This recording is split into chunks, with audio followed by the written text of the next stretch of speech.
Ladies and gentlemen, boys and girls, I'm the Gnarly Gnome. This is Cincy Brewcast. It's the voice of Cincy Craft. This is a cool one. I feel like it's been a really long time since I've had anybody from Fretboard on the show. I believe you're correct. Even though there's been a whole bunch of things that have happened with Fretboard since I think we did a show. Man, I should have pulled up notes beforehand to see when that episode was. Did we do one live on stage? We did, but Norwood was not open yet. No. It's kind of COVID-ish. Hamilton definitely was. Yep. But I don't know that we talked about Hamilton at all because we were on the stage. We were talking about other things. There's a lot of stuff that's happened. There has been. It's been years. And there's a lot of things that are happening currently, or as you're listening to this, if you listen when it actually drops. When it drops on the interwebs, are happening this week. There's big things. Another location. Yes. One that is a very poorly kept secret. Everybody was talking about it, and I kept sending emails, and I'm like, "Hey, man, everybody's talking about this. We should talk about it." I know. My bad. I tried to get it sooner. Julia from Truth Beer Pod, she's like, "Everybody's talking about it except Fretboard. Fretboard's the only one not talking about it." I'm like, I don't know what to tell you. Right? Nothing I can do.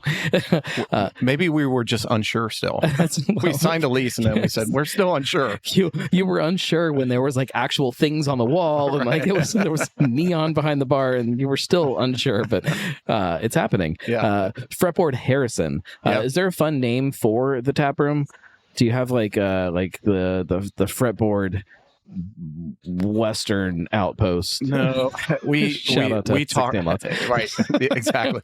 We talked about all that stuff. So we talked about doing something at Norwood. We talked about doing something here, and then we took the old boring marketing approach, which is just name it the city that it's in. But like, so do you call like Norwood Fretboard Norwood? Is it like, or is it Fretboard Factory 52? How does it? I feel like I've heard it's kind of interchangeable. I would say names. You need names for these things. You need something that is Fretboard Factory 52. I like that. Yeah. Okay. Yeah. And then Fretboard Hamilton. Yeah, I like that. Nope, that's not right. It's a public house. They're officially is Fretboard Brewing and Public House. See, it's all confusing. We need names for everything. I need a list. I need to know how everything works.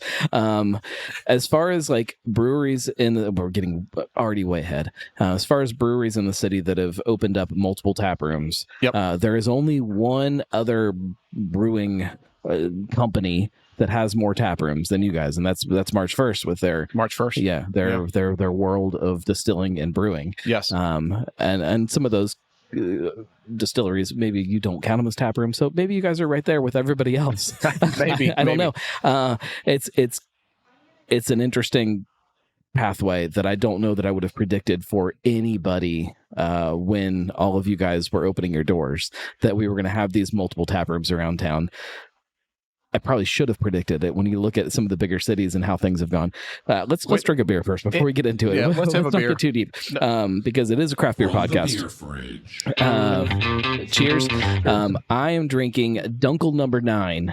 This is a Munich style Dunkel. Yes. It's big, it's malty, it's full bodied, but still super easy to drink. Great lager beer. Thank you. Which we still need more of in the city. There's, as much as we love our German heritage, there's still not enough great lager beer in the city. This is a good one. I agree. Yeah, no, it's one of my faves. I would say for me, this is probably top 2 lager beers that you guys make. 2. And they bounce back and forth between this and Vlad, depending on. I was going to guess Vlad. It's not that one. That one's great. Yeah, well. It doesn't make it into my top. It's okay. You're drinking a Fretboard Light. Fretboard Light. Let's start off the conversation with that, because we haven't talked about that on the show either. Yeah, we've got that. We've got lots of things that have whole bunch of happened things. Like years. Let's talk about Fretboard Light. Okay. There is definitely a thing happening in craft beer where we're seeing more places introduce light lagers, things that I'm not going to say are trying to compete, although when you guys started making that in the press release, it definitely seemed like you were trying to compete with some of those macro beers. I feel like the Business Courier kind of twisted it that way. No, they would never do that. As we're taking on, that is literally not what the press release said, and I don't think that's what when we had a phone interview with them, that's what the whole goal was. So I'll just mention Vlad first. So where did this all start for us? It started with Vlad. First beer you guys made, right? First beer ever, Tank One. A light German Pilsner beer. It's not 4%, it's 5.3%. So it's that full bodied, German beer experience. It's still our top seller. Thank God. Yes, thank God. Honestly, makes me feel a little bit whole. So, I mean, we were looking.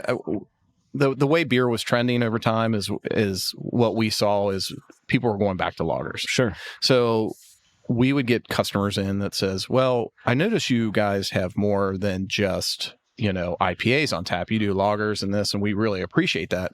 So, I know Kevin's got Kevin Moreland's got a crazy background with all his, German brewing experience. So he was always like, hey, let's do this lager. Let's do that lager. Well, he's got a really crazy background too with other stuff. Sure. Which I think a lot of people didn't necessarily know how into German beers he really is. Yeah. I think, they saw some of the other things that he was making at some of the other stops along his pathway to get here. But, and so I think people maybe didn't get a good picture of who he is as a brewer. Yeah. Until now. You're right. Sure. And so actually, I think really that his passion was always German lagers. So when we started, we were in, Joe, myself, Brad, were being the co-founders, we were all into the ale. So we wanted to drink IPAs. We wanted to drink Trey. I always say my claim to fame is Trey. Obviously, it's been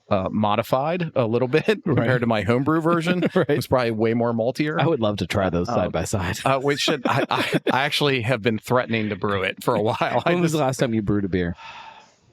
8 years ago. I would love to try this side by side. 7. I think I'd need a practice beer before. No, that's half the fun. You might be right. I think maybe this summer, because you live by me, don't you? So we should just get together. No, there's something bigger there. Like you get all of those people that started a brewery as like home brewers that didn't end up actually being the person that's brewing at their brewery. Right. Have them make a beer that maybe still kind of lives on in some capacity in their brewery.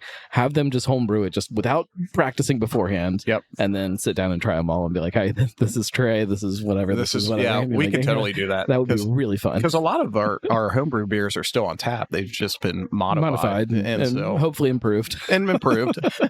Well, and probably less expensive, so we can actually make a little bit of money on it when it's and shipped in a can. Like Drummer Boy's the cheapest 8% beer you'll ever get during a seasonal.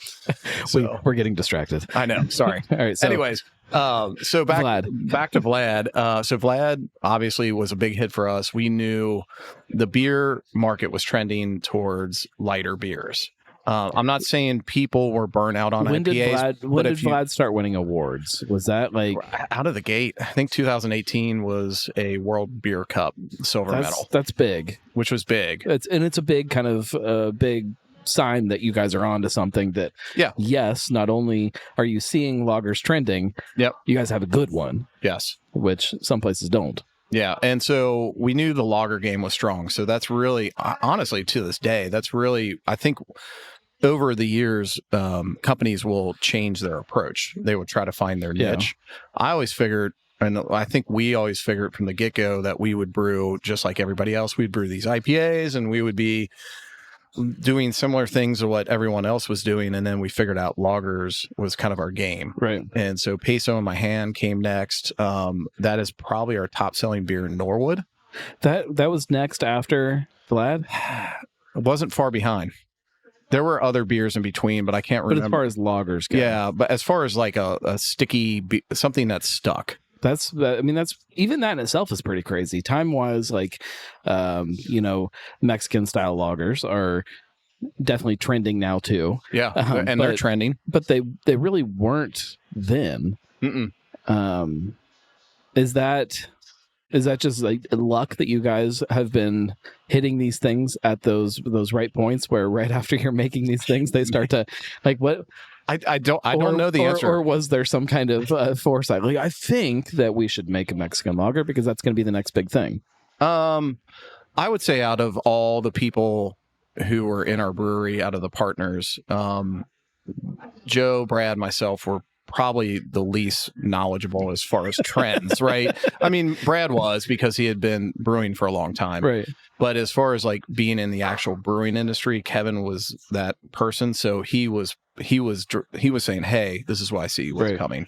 And I think Mexican lagers were probably trending a little bit at the time. Probably a little bit, but there's been a lot of stuff, like even some of the hoppier lagers, the Centerfield and things like that, when they were, like we tried like Mellowship for a long time. Mellowship was a thing. So hey, it's a hoppy lager, called it something different, but that's basically what it was. Yeah, there's been a lot of things that you were making that maybe were even kind of just a hair ahead of the trend. Like it was like if you had brewed it 6 months later or a year later, I think it would have hit a lot harder than what it did. Yep. It's interesting because I don't think about you guys as a trendy brewery. And that's not an insult. No, that's okay. It's not an insult at all. No worries. In fact, it's probably a compliment. Thank you. Like I don't think about you guys as that place that's chasing those things that are new and that everybody's running around trying to get a hold of. Sure. I think of you guys as like almost like a comfort thing, like a big warm blanket that you can wrap around yourself and sit and then drink. I like it. But within that, like as I think about it, I'm thinking about all the things that you guys have put out that are kind of trendy things, just maybe not like loud about being trendy. Does that make sense? Yeah. There's some places that like, hey, we're trendy. We made a trendy beer. Come drink our trendy beer. You guys are just cranking out good beer. And like when you come down and you drink it, you're like, oh, wait a minute. This is kind of trendy. Yeah, this is kind of the thing that people are talking about. I would totally agree with that. You guys still make a cold IPA. Not only were you one of the first locally to make the cold IPA, you're still making it. I believe we were the first. I think so. I think so. I don't really understand what cold IPA is because everybody has a different definition, but it's IPA with Kolsch yeast. So that's in my head what it's supposed to be, but I've heard lots of different definitions. That's what it is. But like it's become part of who you guys are, not in like a way like you're not running around shouting like, hey, we made a cold IPA, come drink our cold IPA. Yep. It's like, we've got this beer. Oh yeah, that's a cold IPA. We can talk about it if you want to, but just try the beer. Like that's different than what a lot of places do. Maybe our marketing sucks. I don't know. It's all my fault. Maybe that's it. No, but like a lot of places lean on the trendy side of what they're making versus the actual beer itself, and maybe that's it. I feel like the trendy ones, and I'm not naming any names, but at least in my experience over the years, wouldn't guess the trendiest of breweries around. I'll call them out. Really, Randy? No, it was a joke. Oh, that was because he's the least trendy. I know. I'm like, Randy. I know him. Although he does have a cold IPA on tap. Does he now? Yeah. Okay. Yeah, I would say probably what I thought was trendy at the time. People were doing, hazy was trendy. Yeah. And now it's like, that's just there.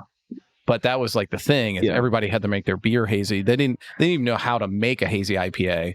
But it wasn't just and they were doing anything to make it wasn't hazy. just that we make a hazy IPA. It's like you have to yell, "Hey, I've got an IPA and it's hazy." Yeah, like that's right. I think that's where I have a problem. I kind of that glitter beer or like just I don't know. I mean, again, I'm not casting anything on any other brewery. We're just different. I think we're into really good drinkable beers, and we're like, hey, try this Mexican lager. Not many people had a Mexican lager at the time. No, I think that like, and people appreciate the feedback we got is people appreciated what we were doing because they were easy drinking and they were familiar with it, and it was better than the store-bought brand. I wouldn't be shocked if I walked into your tap room and for some kind of event or something, you had a glitter beer. It would be fine, and I wouldn't be mad about it. But like, it's not going to happen. But if you were like online, we're doing one next week. Next week we have a glitter beer coming out. You were talking about how like this is the new thing for you guys. Glitter beer is the greatest thing in the world. You need to come in and try the glitter beer. Glitter. Yeah, that would change how I felt about Fretboard. Whatever the next trend is, I don't doubt that you guys may not kind of poke at it. But if it's not a good beer, you're not going to stick with it. Like we're not going to stick with it. And I think that's what I like about Fretboard. Like I trust that the beer that's on tap is a good, solid, approachable. I don't want to say normal because that doesn't mean anything anymore, but like just good beer, just something that is drinkable, easy drinking. Yeah, like just a good drinkable beer. And I think that's gotten lost sometimes with some other places. Again, not naming names. Wooden Cask with all your trendy crap. Yeah, Randy, it's a joke. I don't think he listens. He's like, why were you guys talking about me? What were you guys saying? That was weird. I would say this. So back to light. Yeah, I would say, that was what we were talking about. That's what we were talking about. But the this is trendy for the craft brewing community, I would say.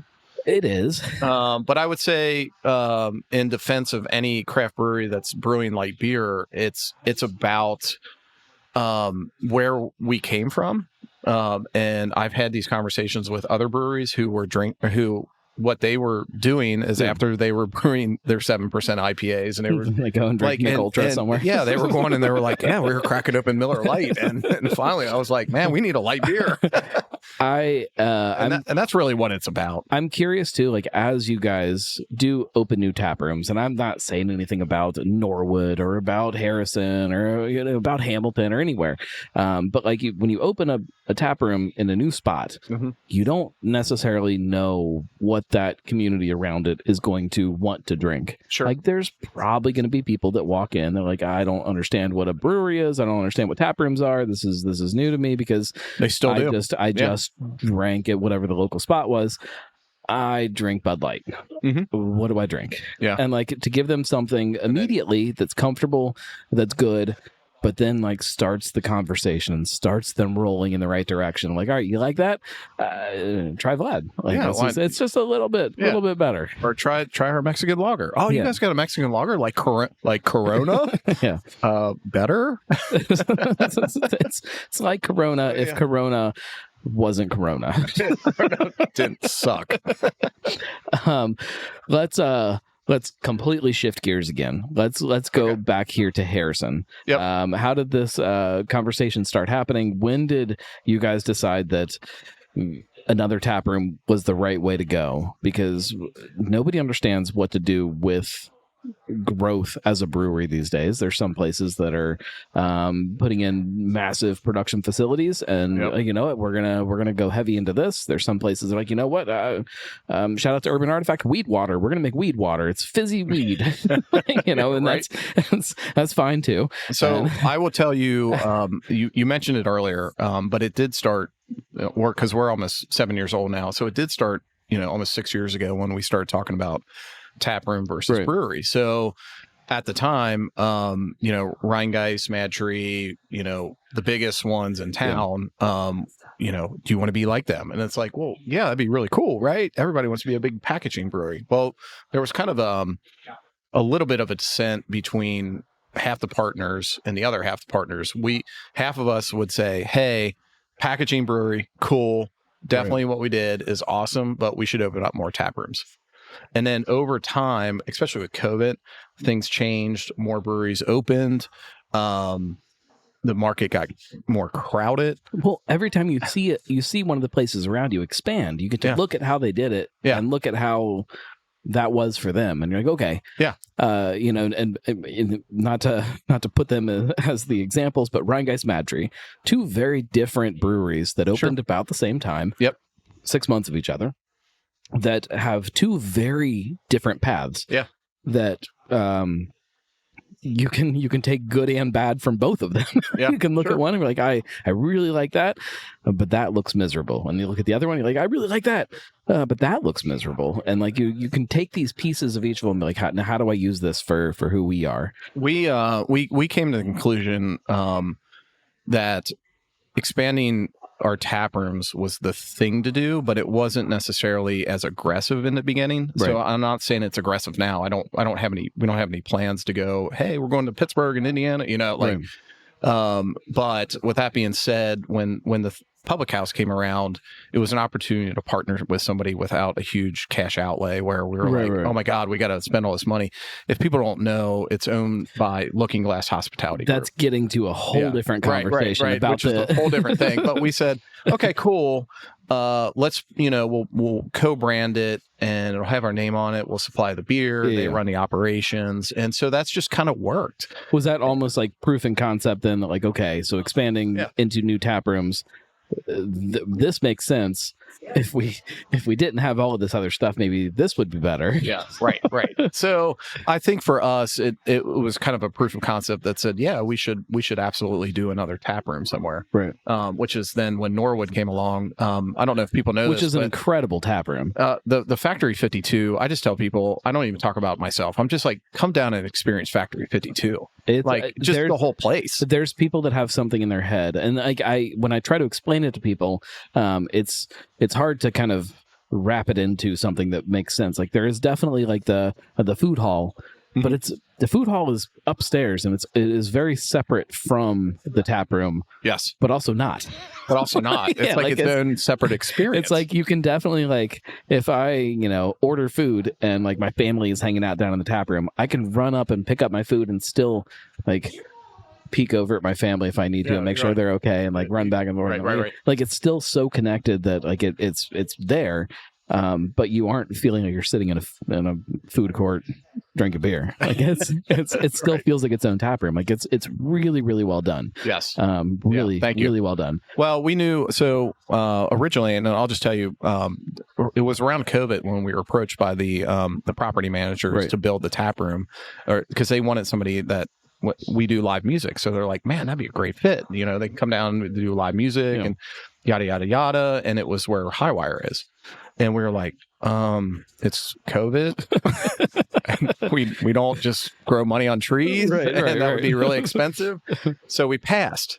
And about 2 years later, it took a while because I mean the whole development's huge. Right? It was 2 years later from when they first approached you before you guys. That's crazy. About 2 years, yeah. That's wild. Yeah, and so you're talking. I guess it was 2022 because we have in 2023. So in 2022, that summer. Hey, why don't you come down and check out this space? We got this really cool space that we think we could put a tap room in. And that was the food hall. And that's where we're at currently. And we walked in, and from the outside, I remember first going and seeing this building, I thought, this looks like an old schoolhouse.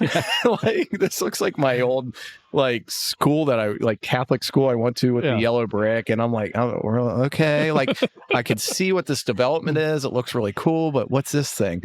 So I walk in and then you look up and there's this high wooden ceilings and I'm like, this is awesome. Like we need to go here. Yeah. So the project became much more affordable. We had restructured some of our finances and the way we did business and took advantage of some things with COVID that the government offered to restructure finances. And we're like, okay, I think we can afford this. Let's do it. And so that's where we are now. So it's next to Blue Ash and next to once this is open, although this is a little further away, it's a little outside of the bubble for those of us that live. Although I guess for a lot of people, I don't live in the bubble either. But like that, it's definitely. I would go Blue Ash is my favorite tap room, followed by Norwood, then Hamilton, and then we'll see where this kind of fits into it. Yeah, Norwood's awesome. Norwood's awesome. Norwood is it's great. Like it is a really cool tap room. I love having all kinds of different food to select from. Yep. Which we'll talk about food in a minute. Sure. And being able to just kind of walk around too, like just having that that whole like development there, all of the things that are happening. It's really, really fun to drink there. It is. Yeah, I was getting in trouble with my wife. She's like, "Are you going to keep coming home late?" I'm like, "I'm working. Oh, I'm having a good time here. Like, it's a new establishment, and I'm helping with the music, and because we do acoustic music. Okay. I'm working." And so here I am at the bar, sitting down here. Like, well, traffic's really bad right now. I'm just afraid of traffic, and gotta make sure all the beer still tastes good here, the same way that it does there. Like it's important. I love that whole vibe down there. So I wish I could live there. I'm on the fence. I would like to live there for like 1 year, but at the same time, 1 year. I also I like how quiet it is where I live, and like I just get away from all of that. Like, no, I'll rephrase that. I wish I could live there if I was an empty nester. No kids. I'm gonna sell my kids. Is that possible? Can we do that still on eBay or something? Absolutely. Let's talk about like the decision to go taprooms where you're not making beer versus where you are. Like there used to be like a definite stigma around that, in the same way that, you know, when Sam Adams was coming up, there was a stigma around, you know, contract brewing. Was that a tough decision, or did you guys just say, you know what, this is the right way to do it? People don't really care in the same way that they used to. People don't care anymore. Yeah, it's unfortunate. I mean, is that a blanket statement? They don't care about anything, because that's how I feel sometimes. It could be a blanket statement. We could agree on that, possibly. Yeah, totally. The state of Ohio said, you know, you're allowed to do it. There's a little bit of brewing activity you do have to do. So of course. So we do have some brewing activity. Yeah. Most of it's very small test batch and stuff like that. There's a pot somewhere in the building that someone at one time made beer out of. Yep. So pretty much, I think everyone would have really enjoyed being able to put some tanks down in Norwood. When we started scoping out the space, it was like, this is just not going to work. Right. So, so the answer is, I think, whatever, if we do another tap room and it's somewhere else, because there's no way we're putting another one in the city or Hamilton County and Butler, I would say that it would definitely have a brewing system in it. Well, and that goes to the other side of expansion. You know, when you talk about growing as a brewery, and I don't know where you guys are at as far as capacity in your original tap room, but sure, as things keep growing and you get more tap rooms, eventually you need something to kind of supplement that, and maybe it's, you know, just a barrel age facility or something, and like that becomes the thing that becomes, you know, the new space somewhere else. But I would tell you, we miss Norwood would have been great, because we could have done barrel aged beers. We could have done just small batch. We could have done that could have been where we produce sours. I mean, you know, something different. Yeah. So it's interesting as a beer drinker watching some of those things change, because there's still a part of me that when I walk into a tap room, I'm like, you're not making beer here. Yeah. Are you really?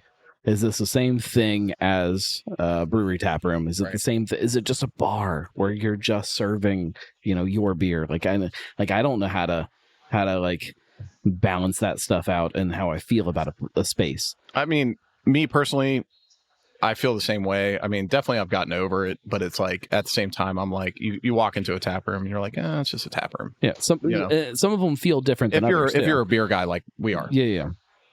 Some of them, like, you walk in and it doesn't feel good. Like there are plenty of places that you walk in, and even if they're not making beer there, you're like, oh, this still feels like you are, and I don't care. Right. So like there's something else there that I haven't really been able to put my finger on yet, that that makes me feel good or makes me feel not great about a space. Our biggest thing is, we tried aesthetic wise, is we hope that at least ties back to Blue Ash and the aesthetics of what we do. Not that really is a smoke and mirror thing, but just that our tap rooms are similar and it looks kind of brewery-ish. And yes, I know that we don't have sweet silver, you know, like stainless steel silver here. And no, but it is also an evolution, tanks, though, too. Like, you know, this tap room here feels more like you guys understand who you are than sometimes even Blue Ash does. I mean, that's not necessarily... That's 100% true. That's our experimental place. You know, that's where we experiment. There is still nothing that'll beat the guitar strings that run across the like. That is just so brilliant, and like I can't take away from that. But like there are aspects of the other tap rooms each time as they open. I'm like, oh yeah, this is definitely Fretboard. Like this is who they are. And then the next one up, oh no, this is definitely them figuring this out. And like every time it just gets better and better and better. This may be the model, and I think it's because of the food too. Okay, and so we can get into the food. Okay, let's go there. So the news publications pointed out that this is the first time you guys have made your own food. that you are. It's not 100% accurate. No, it's not. You guys do the food in Blue Ash now. Yep. However, you took over a previous model and kind of took that on yourselves. Yeah. So originally we did not want to mess with food. Right. Nobody ever does. No. Or didn't. At that time. At least not at the time. I mean, if you're launching a brewery, all you care about is making sure the beer is good. And I don't know that that's true anymore. I think that a lot of places are opening now and getting very confused about what it means to be a brewery. I can see that.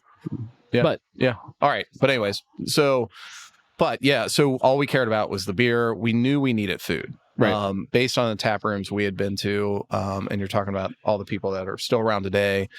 Rheingeist did not have food. Mad Tree had Catch a Fire, and we're like, we like that.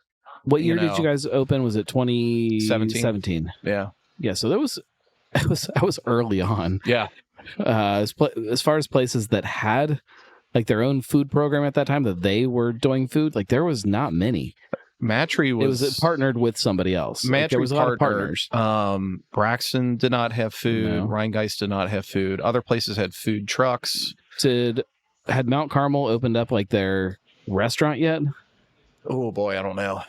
I guess I remember. Rivertown was going in Monroe. They were moving, and they were going to do a full restaurant. But they hadn't opened yet, right? Right. So yeah, like nobody was doing their own food yet.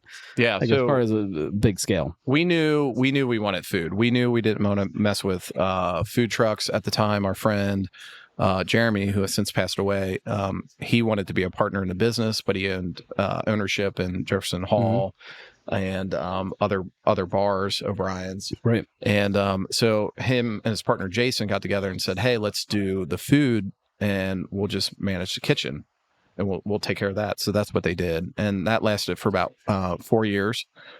And Jeremy sadly passed away during COVID, so Jason, who owns O'Brien's, lost his partner, continued to run the smoked out portion.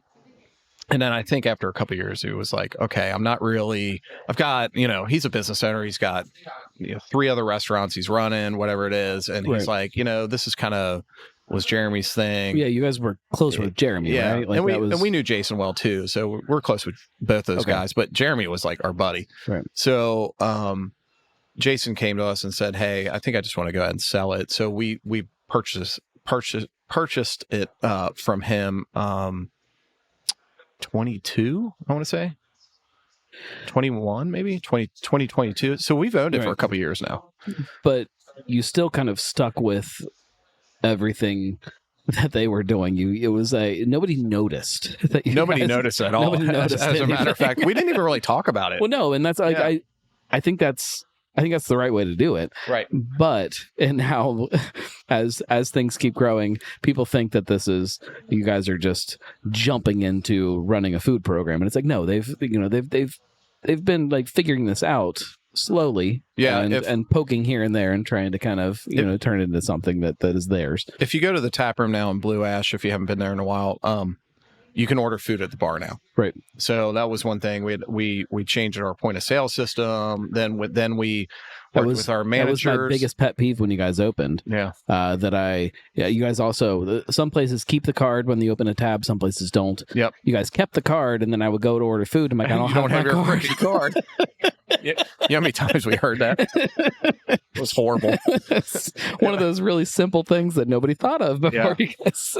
I know. Well, and some of that's the fault of the point of sale system. So we used Square at the time, and they were like, "No, we promise it's on the roadmap. We'll be able to do a pre-auth charge. You can swipe the card and give it back." And we're like, "When's the feature coming? When's the feature coming?" It never came. Yeah, Square's something. Yeah, so it is. It's easy to use. But we ended up changing.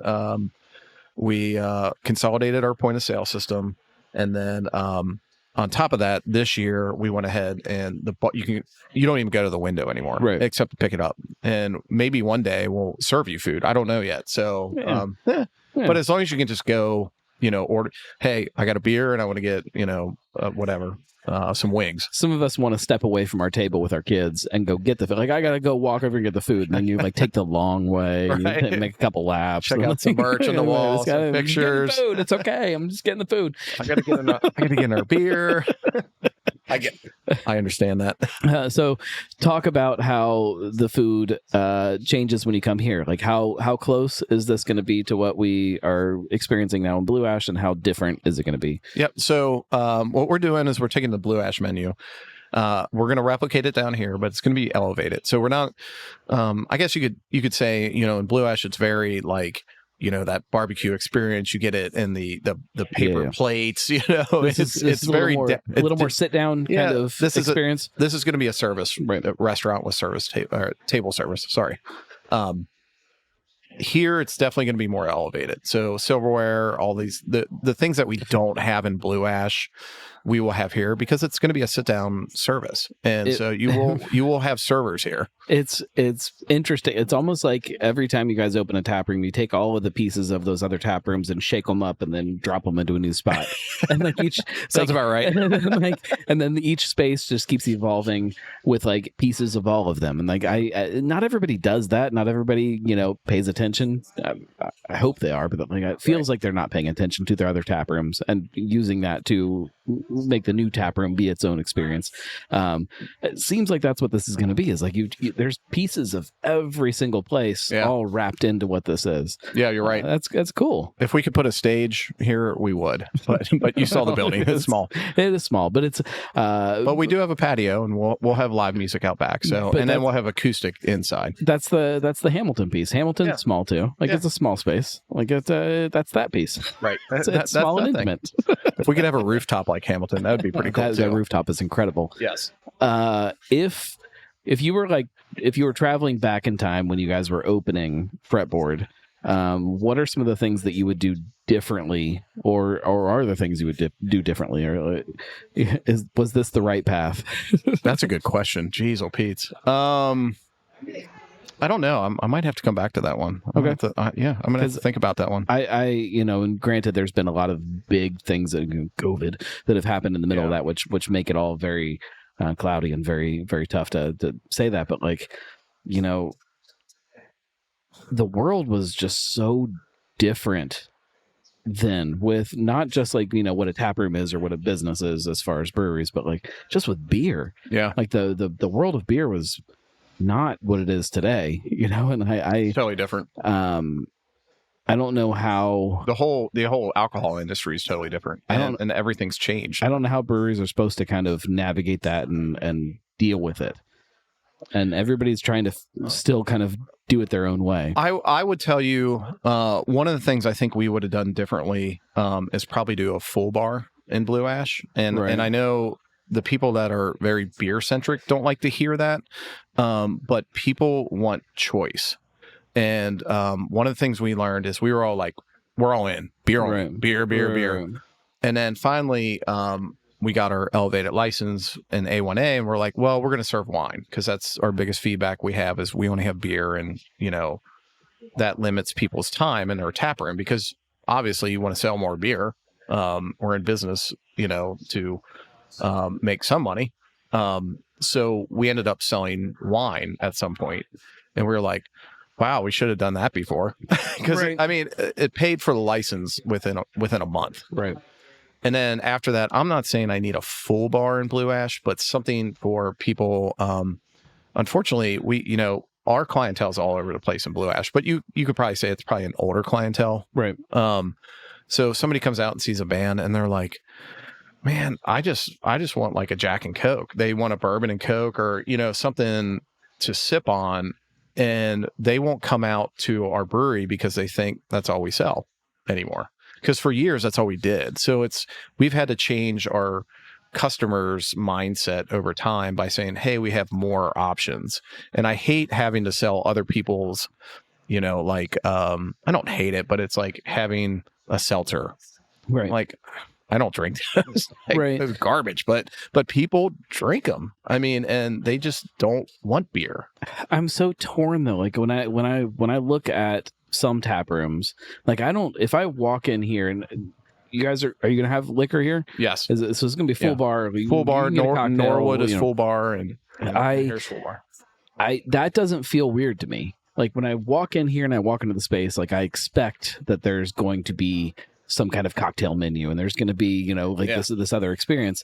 When I walk into Blue Ash and I see the tanks and like it's a little warmer because it's a warehouse. Like all of that, like I'm here to just sit and drink beer. Like that's why I come to this space. And maybe it becomes easier when you have multiple tap rooms and like this can be the space that people go to for this and this. And I'm not staying at Blue Ash. I'm not saying full bar. I don't need to be making craft cocktails. Just an alternative. Yeah. Just somebody wants. Yeah. Just something that, the guy comes in and says, "Hey, can I get a bourbon?" Yeah, here you go. I don't need 6 different bourbons. But if you've tried bourbon barrel aged Drummer Boy, because it's got bourbon. Right. I here's a Natty Dread. I feel like there needs to be spaces that that meet to certain types of consumers. Yeah. And especially like this city is not that big. No. If you love Fretboard, you want to support Fretboard and you want a cocktail program, there's a place to go for that. And if you love Fretboard and you want a rooftop, there's a place for that. Like there's whatever that thing is, like there's a place that you can go to the spot that you love and still kind of get that thing you want. And everybody doesn't have to be everything. No, that's not the point. I'm not, and I don't want to say I want to be everything to everybody, but I feel like there are places that are trying to do that. Oh, I agree. When they open, they're like, "Oh, this has to be the spot for everybody." And it's like, that's great, and I appreciate the sentiment of that, but now nobody loves it. Everybody's just okay with it because it becomes generic. And it's just at Applebee's. Yeah, nobody loves Applebee's, but everybody's fine with Applebee's because it's something for everybody. Right. Like nobody wants that for sure. Yeah, I don't think we want to lose any of our identity by being everything to everybody. But you're right. You go in here and you're like, wow, this is where you would expect to have a full bar. So nobody gets excited about going to Applebee's, but everybody is fine once they're there. That's the quote. And it's an okay experience. It's always okay. It's okay. But yeah, I mean, I would say, and I'm not even saying we still don't do any type of, we do liquor packages for private parties at Crash. Right. But I think having those options from the get-go would have been nice. Right. Even if we never do any type of, drinks or anything, just having wine and those expectations or the consumers would have came in and said, "Oh, okay, I expected you guys just to do beer." And oh, cool, because my wife, she doesn't drink beer, and I'm just picking on the wife. That's easy to do. It is. Well, my wife barely drinks beer, so she would have been the wine drinker. My wife drinks a lot of seltzer, and I'm always ashamed to admit that in public. But yeah, would you don't blame yourself? It's something I did wrong. Where did I go astray? Right. Would you have gone as big as you guys did as far as brewery? Because I actually am very happy with the size we did. I think. Were you always happy with it? Like, was there a period where you're like, oh no? I think when you first open, you're like, oh crap, like, oh crap. We won't make enough, or like we'll have all this tank space and we'll never use it, and we grew right into it. But especially like everybody is just talking now about how craft beer is this and craft beer is that, or is not this or not that, and like it's nobody cares about beer anymore, and like 5 to 7 barrels is all you should do. Nobody should do anything bigger than that, and like I see some places that open up that I'm like, oh yeah, you should not be as big as you are, and then I see other places and I'm like, yeah, you guys, you could do this if you kind of stick to this thing that's in your head. As long as you can stay to that and kind of stay the course, we knew that we wanted to package beer and put it in cans, so we figured 20 barrel was perfect, and so that's what we started with. We figured. Given the fact that we're making extra beer, we knew we'd hire somebody in sales, and then we would sell drafts. So what kind of sucks, I guess, is that our smallest tank is 40 barrels. So I guess if we could do something different, it would be cool to have like a 15 barrel tank, and then you could do like a super high gravity beer, right? And because you get less volume out of that, and then just do like smaller batches, right? So I'm not saying we can't do that still, it's just not it's just hasn't been on the radar. And you guys don't have any kind of like pilot system or anything like that? Any kind of small brew house sitting or they're all knee spaces. They're all knee spaces. I think that's our test batches were 20 barrels. The only complaint I've ever heard about Fretboard is that there's not enough new things. And I don't know if that's a real complaint. I don't think that's sometimes that's the thing I hate about craft beer is that everybody's just running around trying to find the new thing instead of falling in love with something and just sitting around drinking. I would say we got stuck early on making the same beers because we couldn't get rid of them. Right. Like we had these top 8 beers that we just literally like we still do. We still make these 8 or not, like most breweries are like 3 and then they rotate everything. And I'm like, we were like, we can't get rid of these beers because they're on tap. Like all these bars have them on tap. And then we'll get complaints when people come in. They're like, why did you take away peso in my hand? And if I ever walk into Birds and Reba is not on tap, I'm going to lose my mind. Shout out to Birds and Fairfield. I love Matt Birding. Especially this time of year, getting a Reba sitting on the patio. Ooh, bird dog. I know. Love it. I know. I like birds. But that's the thing. Like we can't make Reba seasonal. Right. We could make it a seasonal. It'd be perfect. It'd be great. But no, it's freaking December and people are drinking Reba. You can't do it. It's tough. I think I don't think that feedback is wrong. In the last year, I would tell you it's been tough, especially making Fretboard Light. That has exploded for us. I'm not saying it's as big as other brands and what they've done, but I've heard those struggles with some of those other places that are making something similar to that has exploded. And they're like, it's eating up everything. Like every tank is full of that. It's full of Fretboard Light and Vlad, and a lot of the mainstays. And so I think once this place opens, I will tell you, we've got some beers coming up that are a little bit different. So that's fun. Yeah. And, it's kind of funny. We talked about hazies before, and I'm like, we need a year-round hazy. So now we have 8 beers plus, another hazy. And I'm like, so we try to rotate the hazies. Right. So, what is there anything that well, let's go the happy side first. Okay. What gets you excited about craft beer right now? Like, what are you looking at right now that you're like, this is cool. This makes me happy that I'm in this industry. It's actually a little sad right now because beer's been down. Well, that was the actual question, but I was trying to start with something happy. I know. And I'm like, I would tell you beer's been down. I think, what makes me excited is there's a whole new market out of people that they're not necessarily the younger generation isn't necessarily into craft beer. Like they kind of grew up with it, so it's just kind of a thing already. Right. But I think over time people will come back to that. So what makes me excited is that I think we're in a good position to continue on.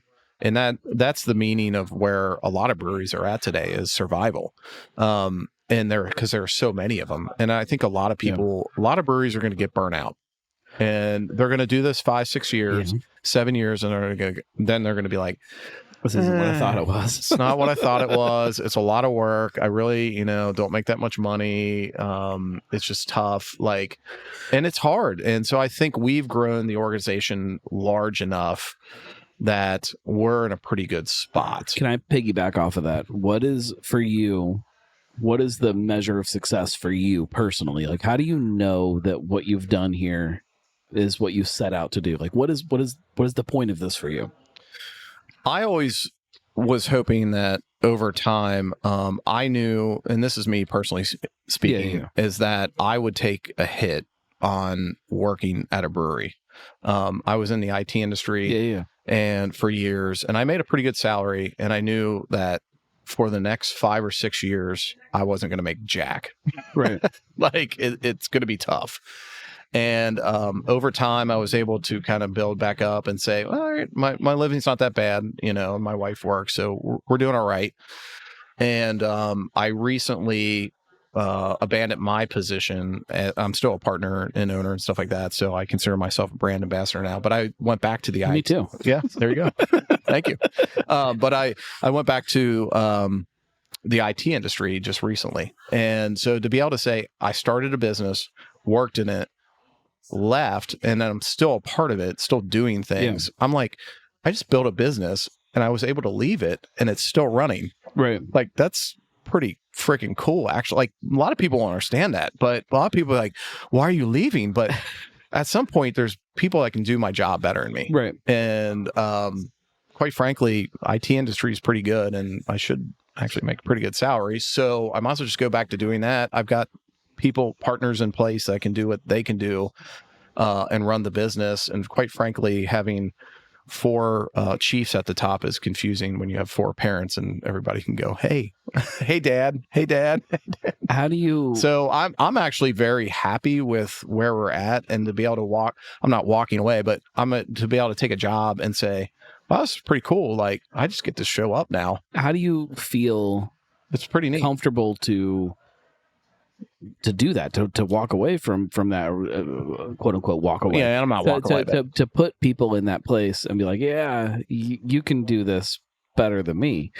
How do you do that? It's tough. I mean, so my first, what I did for 4 years was run logistics, and I was overseeing the tap room. I wasn't the tap room manager, right, but I oversaw the tap room and events and stuff like that. So I'm not saying I was great at that job, but I did a pretty good job at the logistics. That's really, I think, where I won personally. We had delivery people. We did the Kroger's a pain in the butt because you have to deliver it in the morning. Do they still sell craft beer? They still sell craft beer if they stock their shelves. Some of the stores are great about it, but well, we live in Fairfield, so Kroger as a whole, I'm not a big fan of what they're doing to craft beer right now. It's their shelves are shrinking. Yeah. So, but overall, I mean, I thought we did a pretty bang up job of doing self, because we self-delivered. Yeah. And then eventually we sold over to Cavalier, and they do it. So at that point, I switched into marketing. I have no marketing degree. I'm 48 years old running social media accounts. I have no business running. And I'm not saying marketing's rocket science. But you're really good at TikTok dancing. I'm great at TikTok. Yeah, let's have Jim organize TikTok dances. We'll see how well. So we never have had a TikTok account because of that. Because I'm like, so my son's here tonight, and he's like, Dad, I can run TikTok for you. I'm like, I'm sure you could.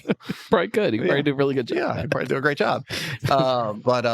It became tough for me because I kept thinking, I'm like, I mean, and we're not there yet. So we've transitioned over into a new marketing platform, and we've outsourced it. So, but the question, like, how do you feel comfortable? How do you hit that point where like, I'm okay with this? It just hit me one day. I was just like, I got to this point in the fall, and I was like, I don't think I need to do anything here anymore. Right. I think I did everything I could do. And so I'm not really an expert in anything else. Right. And you're not going to pay me a bunch of money to brew beer. I mean, and I'm not a brewing expert. I mean, I did brew. Is that the measure of success, when like things can operate without you? Like you can, like you just like you kind can, of for me, yeah. You can hit a button and be like, hey, this is going, and now I can just sit here and like watch it. Is that the thing? Like I'm sure it's different for everybody. Well, it is, and some of that could be money. Like, hey, if I make $1 million, that's the measure of success. That's what's fascinating to me. Is everybody, when I ask people when they first open, the answer is always the same. It's like, I just want to see people at the bar enjoying our beer and happy. Like, that's not like, I get that's where your brain is, but you're not looking at anything ahead of you.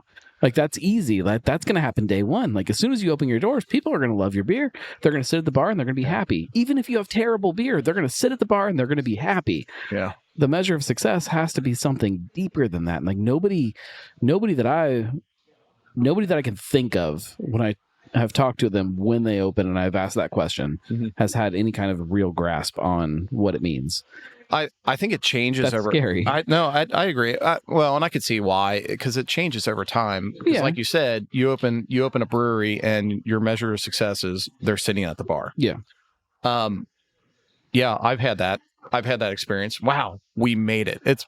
But then, as I made this, it's a journey. Just like anything in life, it's a journey. And this journey kind of brought me to this fall where I was like, I think it's going to take some time, but I think people could do my job better. Like, I'm being paid, and I'm not doing a bad job, but I don't think I'm doing a great job, but I'm doing an okay job. Like, I think we could do better at this. And there's no way I'm able to answer the questions appropriately when you say, "Hey Jim, why don't we put up a sign out on 74 with Fretboard light?" And I'd be like, "Yeah, it sounds good. It's going to be $10,000 a month, right. or whatever it is." And then why don't we do a ad on Q102 or do this or do that? I can't tell you why we should or shouldn't do it. Right. And so I'm like, I don't know if I need to do this job anymore. Maybe we should hire somebody because we got more locations. It's got to be properly put out. Things need to be done. Well, yeah, and as you in a proper manner. As things grow, like it becomes hard because the way you market this space is very different than the way you market Blue Ash, which is very different than the way you market Norwood or Hamilton. Like they're all these different kind of animals all wrapped into one bigger animal. Like that's tough. Yeah, it is tough, and so it was becoming more and more tough. So I think I always have a role, and don't get me wrong. I mean, right now I'm working again, so I'm back in the IT industry doing sales and account management, but. I mean, heck, in 5 years, something might come back and I'm going to be like, well, I don't want to do that anymore. Can I come back to the brewery? Can I just brew beer? Give me, something to do. I'm really good at mopping floors. So I always have those options, I guess. Yeah. Are you happy with the way this company has grown? Yeah. I think so. Yeah.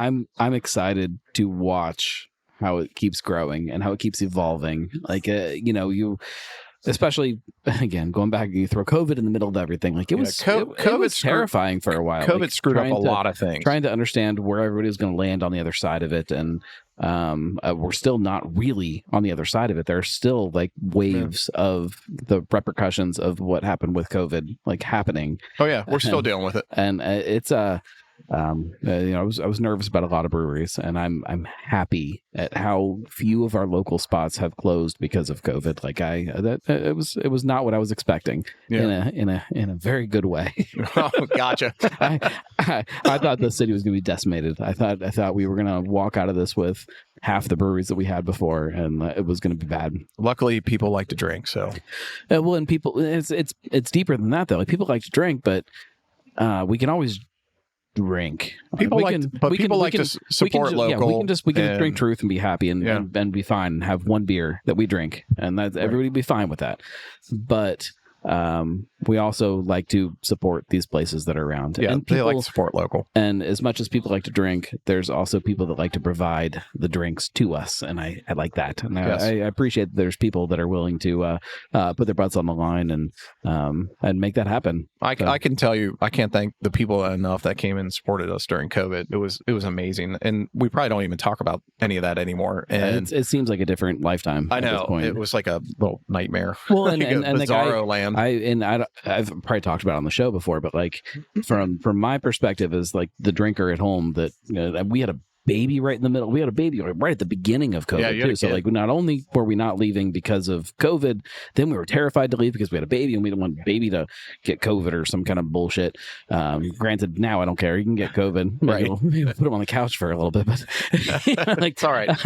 But like that experience, like being stuck at home and having breweries that were like delivering beer to your house, and they would pull up and it was like that with a mask on, they're 10 feet away and then set it in the sidewalk, and then they take a few steps. Hey, your beer's here. Here's your beer. How are you? Like I did that, but that experience, like that face-to-face interaction, face to like distant face, like meant so much. It was the same thing that I love about taprooms. It was the person to person, like that experience. Breweries kept me going through COVID. 100%. We did a lot of driveway drinking. Yeah. And I did a lot of driveway, like just delivery. Then I'd end up delivering all this beer, and all these neighbors would come out and get it. And, like, here, man. And, and so they would order. I think we had to get the online ordering system up and running. And then what happened is, as people got more comfortable and everyone's like, okay, we're outside. And then it was like block parties. Yeah. 6 foot separated block parties. Everyone's just kind of like the whole block. It was like everyone's outside. It got a little absurd after a while. But like it made me feel the same way that like that the first time I sat in a tap room and had a question about a beer. Yeah. And was like, hey man, like this beer's good. Like, what's going on here? And somebody's like, oh, let me tell you about it. Like that experience and that feeling of like interaction with people around what you're drinking was the same thing that happened during COVID. COVID made me feel better about craft beer than anything has for a very long time. It was terrible if you're in business. I can tell you that. Sure. But it was amazing drinking craft beer at home all the time. And we had like people outside and you'd have a fire and it was like, man, we drank a lot of beer. I gained some weight during that time. I definitely drank a lot during COVID. Yeah, I was like, yeah, some people worked out. No. Home gyms. No. I drank a lot of beer. I appreciate what you guys are, not only for, these communities that you're putting these tap rooms into. This is going to be great for Harrison. This is going to be amazing for Harrison, but just for the city as a whole to show that there's a way to kind of grow with multiple tap rooms and to do it in a different way, to maintain kind of your soul and the soul of what Fretboard is, but also stay true to the community that you're coming into. That's a hard balance. I felt like it turned out really well here. Well, it's turned out well in all of the spots in all the places. And that's tough. It is tough because the music's tough. And number one, because we always have to have music, but Norwood's been tough because the room is not right. And we've done some soundproofing since we opened, but it's like to get full bands in, it's tough. So we're at least still doing acoustic music and some full bands. Here we're going to do full bands on the patio, maybe not every weekend, but definitely the sound system's outfitted for acoustic music, solo, duo acts. So I think the soul is always that music. And that's what we got. We got it. Well, in the beer, I think that's a sprinkle on top of it. I think the soul is much deeper than the soul is much deeper. But for us, there's no we can't separate the two. Like we have to have music here. Yeah, and so beer and music goes hand in hand. Oh yeah.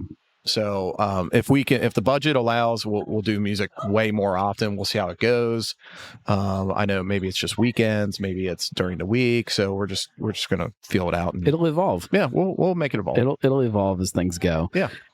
Grand opening is the 17th. When you're listening to this, that's really soon. I know some people listen to things way later than when they actually drop. Whatever. May 17th. If you're listening to this later, May 17th of 2024, if you're listening to this 10 years in the future, it was great and you should have been here.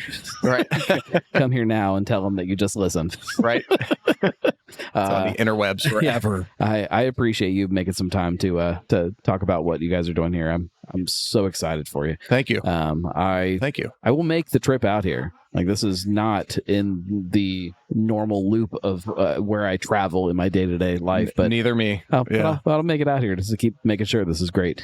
Yeah, I like what they're doing down here. It's a Dora district, so you can come in and get a beer, and then you can walk around. So, I was telling you earlier, it's raining today for anybody that isn't here right now.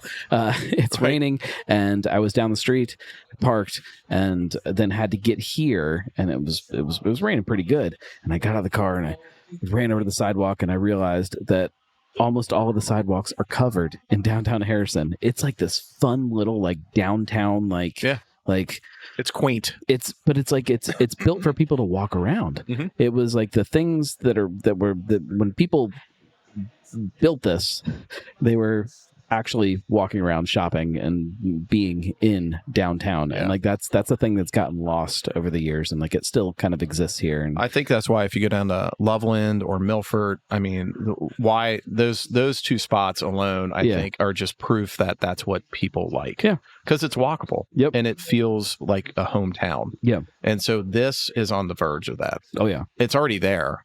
Now it's going to be more people and a little bit more things, and everybody's going to love it. Drop a couple of the right places in around here, and it's I'll come here just to walk around. And surprisingly, there's actually more parking than you think. There's a ton of parking. Yeah, and it's just around here. There's just no parking garage, but it's all around here. Yeah, it's part of the aesthetic, though. You don't want a parking garage. No, you don't want that. No. In fact, they should not do any big development down here. Just keep it the way it is. No condos, no big giant, no mixed use, no. Yes, just keep things the way they are. Exactly. If people want to know more about Fretboard, go to the website. I assume it's like fretboard.com or something. Fretboard right? Brewing. Fretboardbrewing.com. Yeah. Go there. If you go to fretboard.com, it's probably about guitars. Probably. But I bet if you Google Fretboard beer, you'll get there. It'll come up. You'll get there. It'll come up. And you can learn about all the tap rooms, figure out the place that's closest to you, go there, drink the beer, and then make it some kind of weird weekend road trip where you go to all of the tap rooms. That would be fun. We've actually had that feedback before. I want to go and do a party where I just go to all your tap rooms. All the tap rooms. No, like that's kind of cool. Actually, some kind of fun fretboard bus that takes you to all of them in one day. Call Mike Stokes. Yeah, that's right. Thank you very much. Thank you. We'll be back. Appreciate it. We'll be back next week. I don't know what we're talking about though. We'll talk about something that's probably beer related, probably craft beer. It's probably something good. Should be craft beer. I think I know what the episode's going to be, but I don't know if it's actually going to happen yet. So we won't tease it yet. But if you love what I do, or if you hate what I do, either way, go to thegnarlygnome.com/support and support it that way. You can support me to make content that you can hate on, and that's also fun. Do you get really bad comments sometimes? Sometimes. Do you really? Yeah, not like from supporters usually. Oh, okay. I like your stuff. Well, thank you. We'll be back next week, and share it with your friends. That's the important way. That's how things keep growing. Just tell people about the show. It's a Cincy Brewcast. The voice is Cincy Craft.